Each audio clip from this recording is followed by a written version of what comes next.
Hola, mi nombre es Melida Sanabria, soy estudiante del posgrado de Comunicación Corporativa que dicta la Universidad Fermín Toro. Hoy, para la materia de acción estratégica y toma de decisiones, vamos a hablar sobre la realidad compleja y su adaptación a la contemporaneidad.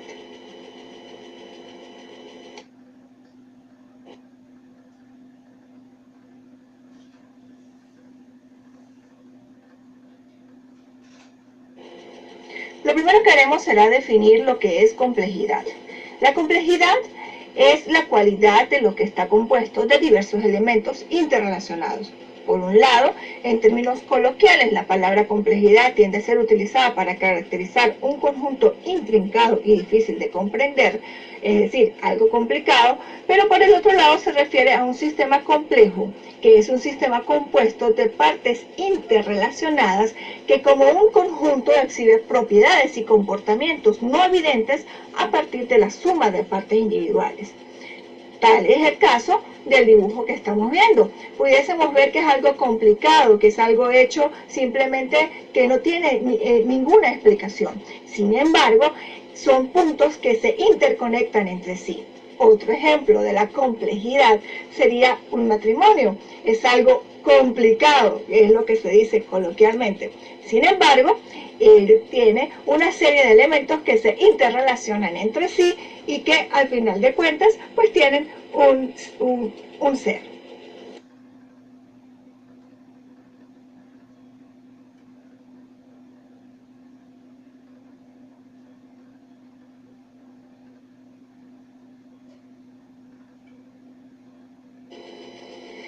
Epistemológicamente, complejidad es de origen latino.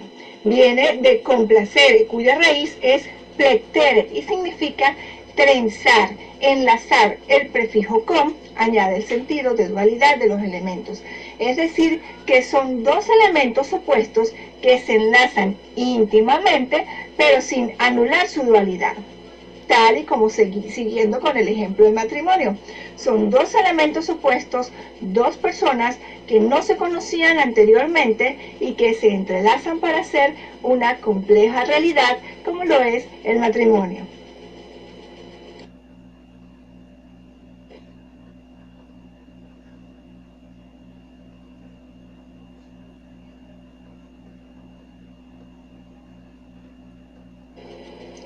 El catedrático Edgar Morin trabajó en una teoría que se llamaba pensamiento complejo o su realidad compleja. En él aborda el mundo desde el ser humano para comprender los procesos en su recursividad. Debemos considerar que la formación del ser humano es construido en el camino a través de las experiencias. Vamos a escuchar un fragmento de una entrevista dada a Teresa Salinas Gamero en Perú en el año 2007. Le recomendamos que baje el volumen de su reproductor durante la reproducción de la entrevista para que pueda escuchar perfectamente lo que el catedrático nos indica. Realidad, los errores, los errores para enfrentar nuestros poderes fundamentales y vitales. Digamos, la utilidad del pensamiento complejo es enfrentar problemas fundamentales globales de la persona como individuo, de la persona como ciudadano, de la persona como un pedacito de la especie humana. Enfrentar las incertidumbres. Podríamos decir entonces que esta es la mayor utilidad o la mayor contemporaneidad que puede tener la teoría que maneja el catedrático Edgar Morin.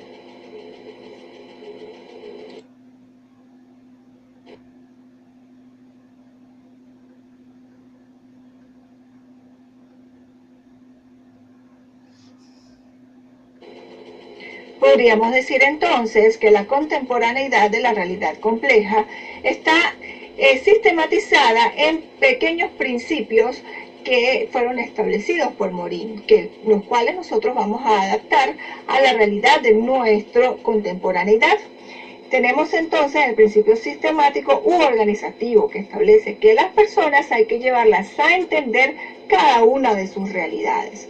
También tenemos el principio holográmico, que es que el individuo es el reflejo de la sociedad en la cual crece. Es decir, todos crecemos con unos imaginarios que la sociedad, en la medida que nosotros vamos caminando por la vida, nos va formando en nuestro psiquis.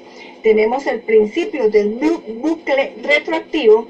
Para entender este principio hay que tener en cuenta los diferentes conceptos que no solo son amplios, sino que cada uno da origen al mismo.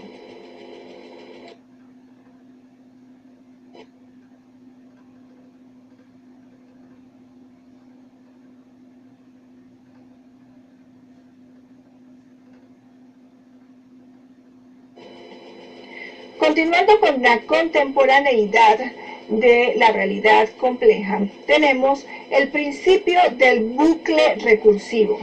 Según este principio, es necesario ser autorreflexivo,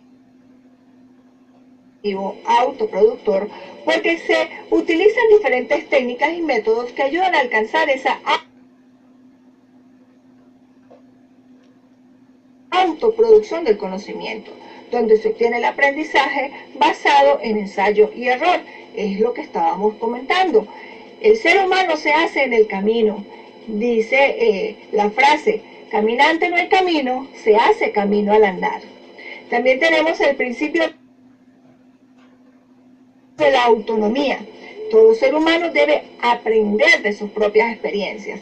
Volviendo al ejemplo que dimos sobre el matrimonio, mucho se ha escuchado decir, nadie aprende en cabeza ajena. Es decir, para saber lo que es el matrimonio hay que casarse definitivamente. También tenemos el principio dialógico, que es que el orden y el desorden no pueden estar juntos. Morir, al referirse a esto, explicaba que aunque hay cosas que no deben estar juntas, a la vez se necesitan para ser completos. Un ejemplo de ello podría ser el blanco y el negro, el famoso yin-yang. Y volviendo al tema del matrimonio, dos personas completamente opuestas, completamente diferentes, que se casan y hacen un equipo. Y también tenemos el principio de reintroducción,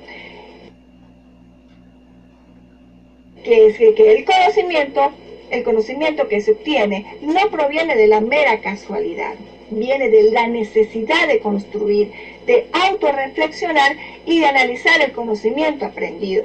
Es decir, que todas las experiencias que nosotros tenemos en la vida nos enseñan. Así como dice un dicho, nadie me quita lo bailado.